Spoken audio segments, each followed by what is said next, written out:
Hey babe, I survived. And I said that partly because of the joke I made in the last video, and partly because yesterday was pretty insane. So I was supposed to have a shuttle from Panajachel to Guatemala City scheduled for 9 a.m. I found out the evening before that there was a strike going on, so I couldn't do that, that it would be postponed to 4 p.m. like I explained in the last video. So the next day at around noon, I go check. They're like, yeah, okay, we're still trying to get something for 4. Just, we'll let you know if ever there's a change. Just be ready at 4. So got ready at 4, waited like 40 minutes, and at some point I'm like, all right, I'm getting hungry. Someone stole my bread for the second time. So I don't really have anything to eat, and I can't really go out to eat because what if the shuttle shows up while I'm gone? So I'm like, all right, I'm gonna order something off the menu. So I do. It arrives. I'm like, yes, I'm gonna have to eat it. Start eating it. About halfway through, the shuttle shows up. So I'm like, ah, crap. So I just kind of like hurry up, eat the second half in about 2 minutes. Ironically, something that I realized after eating pasta pomodoro is not the best idea because then you just smell like garlic, like insanely like garlic. And when you're stuck in a shuttle with a bunch of people for multiple hours, it's not very polite. But I didn't really realize that until after. So, my apologies to the people that are never going to watch this and I'm never going to see again. All right. So finally the shuttle shows up. By then it's 5:15, so we set off. We're like, "All right, cool.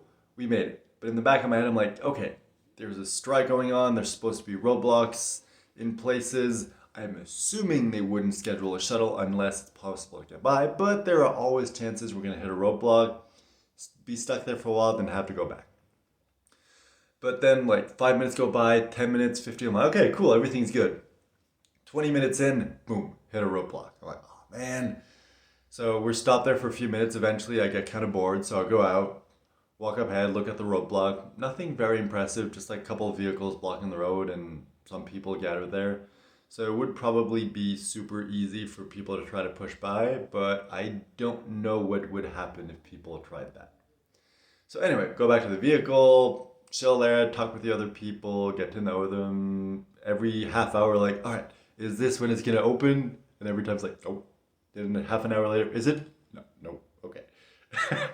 So we're stuck there for about 2 hours in total before finally the roadblock clears and we're able to go. We're like, yes, awesome. 10 minutes later, we hit another roadblock. It's like, oh man, this sucks. Are we gonna have to turn back or whatever? And of course, just to make things worse, it starts raining. Luckily, turns out that the rain was actually a good thing because everyone who's out there protesting, blocking the road, didn't have the necessary equipment to protect from the rain, so they all just packed up and went home. And we're like, oh man, this is cool. And then I'm thinking, okay, if they went home, then everyone else went home. And then another guy's like, yeah, but they might come back later. I'm like, ah, come on, put yourself in their shoes. If you're out there protesting all day, and then it starts raining at like 8, 9 o'clock at night, you go home and you're soaked. Are you really gonna wait for the rain to stop, change clothes, grab rain equipment, and go back out there to protest in the middle of the night when there's almost no one driving? I wouldn't do it. So we're like, okay, cool, we're probably gonna be good for the rest of the way. And sure enough, for the next hour, hour and a half, smooth sailing till we get on the highway and at some point, snap, another roadblock. So this time we wait there, I don't know, maybe 15 minutes, something like that, before the guy gets on his phone and then he's, well, without really telling us, because he's pretty much just driving and doing his thing. So he starts turning around like, what's happening? He's like, oh, we found another route. So we go ahead, meet up with another shuttle van, and pretty much do a whole detour. So instead of being on the highway, we end up on like small dirt roads in the middle of nowhere doing like a huge detour. But on the plus side, we eventually make it to Antigua, which is a city that's not really on the way, but apparently it's the only way to get there. So anyway, end up back there with the cobblestone streets. There's like the entire time while we're driving. Anyway, we managed to make it through the city, keep going. By then, I'm texting the hostel to make sure that they're still going to be open, that there's still going to be someone there to receive us. Because as it happens, two of the other girls on the shuttle were also staying in the same hostel. And one of the guys, even though hadn't booked, he's like, oh, I'm going to go with you guys and hopefully they have room and I'll spend the night there. Because it's right near the airport and they were all grabbing a flight in the morning. So text with the girl and everything. She's like, okay, no worries. Someone will be there. We'll take care of you. Just make sure not to ring. Call us when you get there and everything. So I'm just handling all that on the back end while chatting with some people, trying not to fall asleep. Somewhat failing. I never actually fell asleep, but I was kind of like so exhausted that I wasn't asleep or I wasn't awake. I was kind of like stuck in between. So anyway, we keep going until eventually we arrive to the hostel, and it's about, I think, 1 o'clock in the morning.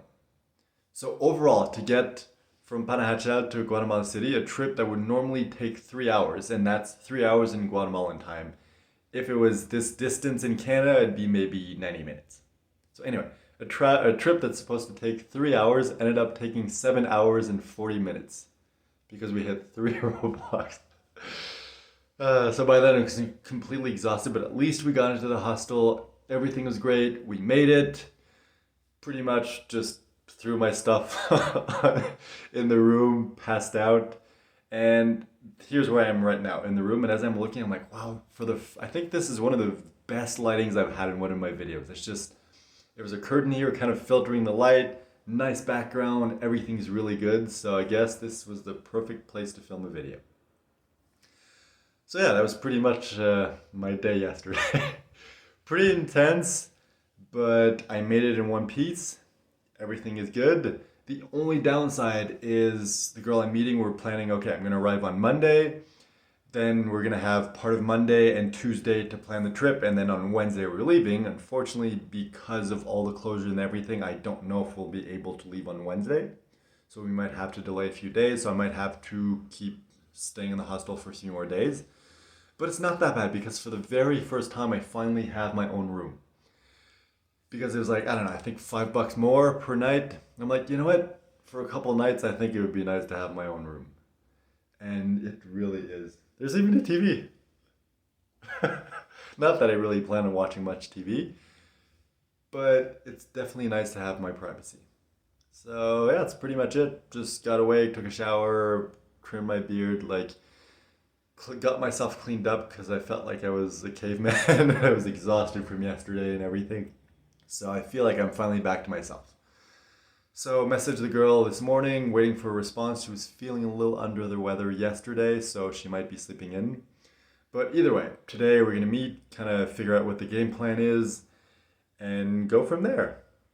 So that's pretty much been the last 12 hours of my life. Something, I don't know, I lost track. But anyway, that was the last half day of my life. Hopefully this was more entertaining for you than it was for me because the trip here was really, really, really long and not entertaining. Anyway, that's it. Check back in later.